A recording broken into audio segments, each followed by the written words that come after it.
Bien, je ne sais pas faire le système en votre qualité, donc je ne vais pas me lancer là-dedans. Je vais dire bonjour. Et, et ces quelques mots, c'est pour remercier tous ceux qui ont d'une façon ou d'une autre contribué à faire de l'Engmin ce qu'il est en ce jour d'inauguration. Vous allez les voir, vous êtes en train de les voir. C'est pas encore interactif. Je vous promets que pour la prochaine fois, vous pourrez envoyer des roses ou des tomates avec vos smartphones, mais ça, c'est pas encore au point. C'est audiovisuel, c'est moi qui fais le son.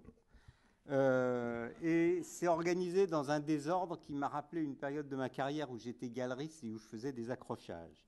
Donc ne cherchez donc aucun critère dans la disposition des photos, autre quelques règles esthétiques. On peut considérer qu'il y a 9 catégories de personnes qui nous ont portés à ce jour.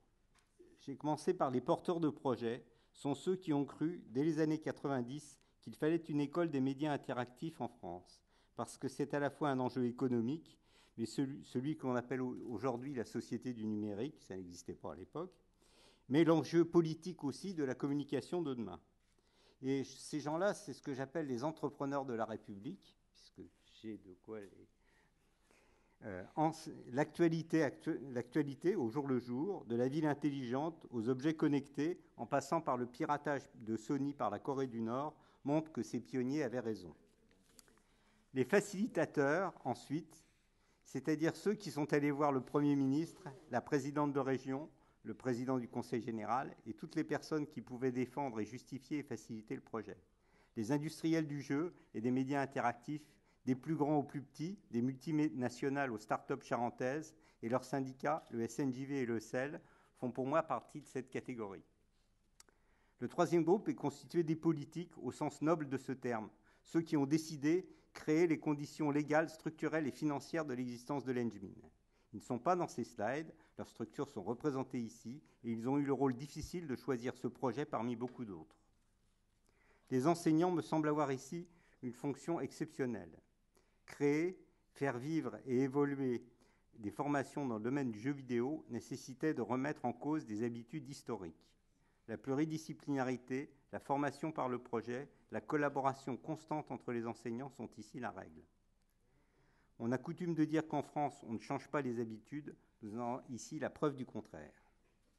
Ensuite, il y a tous ceux qui ne comptent ni leur temps, ni leurs efforts pour qu'une journée comme celle-ci puisse avoir lieu, mais aussi pour faciliter la vie des élèves et des enseignants au jour le jour. Je veux parler des responsables administratifs, des assistantes de formation, des techniciennes et techniciens, des ingénieurs qui font la vie de cette école. Et puis, on va y arriver, il y a les élèves. Les élèves, c'est quand même assez important pour une école. Sans élèves, il n'y a pas d'école. D'une promotion à l'autre, ils changent. On a de temps en temps les studieux, les intellos, les provoques. On a essayé de recruter des provoques pour remettre un peu d'imagination dans l'ensemble des jeux. Et je dois dire qu'il n'y a rien de plus extraordinaire pour un enseignant qui découvre les projets des élèves que de dire « mais pourquoi n'y ai-je pas pensé plus tôt ?» C'est retrouver le sens de la maïeutique. Enfin, les parrains. Ah, les parrains arrivent. Je suis très en avance sur mon... Oui, c'est vrai.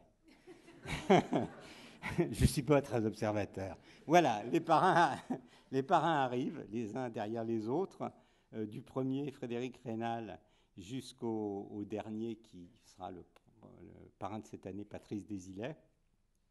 Et donc les parrains qui chaque année ont donné une part de leur temps, de grands professionnels du jeu vidéo, pour que les projets des élèves existent et qu'ils découvrent les joies et les difficultés justement de devenir eux-mêmes de véritables professionnels de ce domaine. Et puis derrière les parrains, nous y arrivons doucement. J'ai toujours, mais de temps en temps, j'aime bien regarder vers le haut. Et ensuite, il y a Jean-Michel, qui a apparemment rajeuni chaque année qu'il vient ici. Et donc, je ne sais pas si c'est moi qui le remercie ou il nous remercie de rajeunir ainsi. Remercions-nous mutuellement. On a sauté le testeur en chef, qui est le fils de Thierry Perrault et qui vient régulièrement essayer les jeux de l'Engmin. Merci beaucoup.